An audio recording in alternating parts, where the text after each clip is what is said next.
தெரிஞ்சுக்க விருப்பப்பட்டாங்க. இதை பண்ண முடியும் திரு விஜய் அவர்களா. நீங்க ரொம்ப அழகா சொன்னீங்க. இதை பண்ண முடியும். அவன் பாட்டுக்கு எதுவும் உள்ளதாக சொல்லலாம். இதெல்லாம் என்னென்னு விசாரிக்கிட்டு நீங்கள் நியமித்திருக்கக்கூடிய உளவுத்துறையை கேளுங்கள், விசாரித்து விட்டு உண்மையா இல்லையா என்பதை சொல்வார்கள். இன்னொன்று, கைப்புண்ணுக்கு கண்ணாடி எது இருக்குது?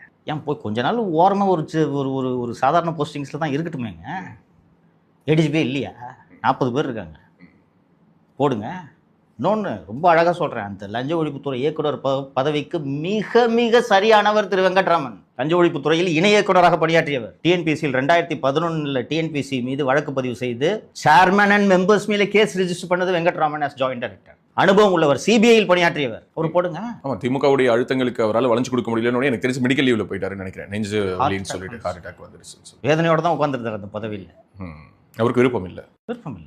அவருக்கு பிடிச்ச வேலை விஜய் சொல்ல போடுங்க. ஆளா இல்லை. திரு வெங்கட்ராமன் அவர்களை அங்கே நியமித்து திமுக முன்னாள் அமைச்சர்கள் மீது நடவடிக்கை எடுங்கள் என்று சொன்னால் பர்ஃபெக்ட் ப்ராடக்டை டெலிவரி பண்ணுவார். திரு விஜய் அவர்களுக்கும் இது நற்பெயரை ஈட்டி. அப்படின்னா திமுக அமைச்சர்கள் செய்த ஊழல் புகார்களை ஒரு வகையில் இந்த அரசு வெளிக்கொண்டு வர விரும்பவில்லை அப்படிங்கிற ஒரு மெசேஜ் மக்களுக்கு போய் சேராதா சார்? வேற என்ன ராஜவேல் மெசேஜ்னு இதை எடுத்துக்கிறது? என்ன மீனிங் இதுக்கு? இல்ல, மக்கள் கிட்ட அவர் சொன்னதே என்னன்னா, நான் ஆட்சிக்கு வந்த உடனே இவங்க எல்லாரும் ஒருத்தர் திருட்டு ₹1 விடாம நான் திருப்பி பறிப்பேன்னு சொன்னாரு.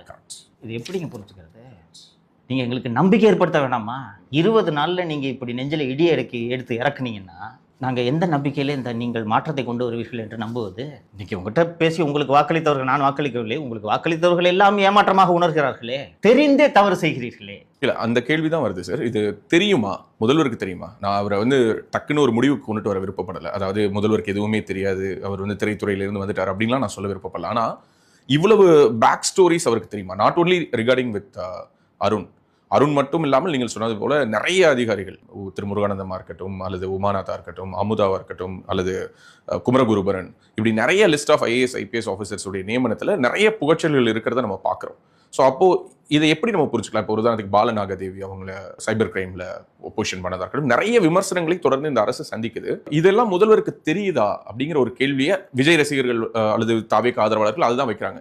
இல்ல, எங்களுடைய தளபதிக்கு ஒரு ஸ்டைல் இருக்கு, அவர் திமுக அமைச்சர்களுடைய எல்லா தவறுகளையும் தெரிந்த அருணை கொண்டுட்டு வந்து அந்த பொசிஷன்ல வச்சு இப்போ எல்லா திமுக அமைச்சர்களையும் பிடிக்க போறாரு, இப்படி எல்லாம் சொல்லி ஃபயர் விடுறாங்க சார். இதையும் நம்ம பார்க்க முடியுது.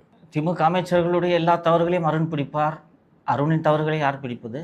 அமைச்சர்களை விட தவறிழைக்கும் அதிகாரிகள் கடுமையாக தண்டிக்கப்பட வேண்டும் என்று நான் நம்புகிறேன். இன்னைக்கு போய் செட்டில் ஆயிட்டாங்க ஒருத்தர் ஒரு இடத்துல. பிரிகேடுக்கு ராம்சார் லேண்டில் கட்டிடம் கட்டுவதற்கு பர்மிஷன் கொடுத்த நபரை போய் நீங்கள் நல்ல பதவியில் உட்கார வைக்கிறீங்கன்னா, நான் முதல்வர் அவர்களுக்கு தகவல்கள் தெரியாமல் தடுக்கப்படுகின்றன என்று நான் நம்புகிறேன். ஓகே, பேசு தமிழா பேசுவில் வரக்கூடிய இந்த காணொலியை பார்த்துவிட்டு முதல்வர் அவர்கள் உண்மைகளை தெரிந்து கொண்டு இதை சரி செய்வதற்கான நடவடிக்கை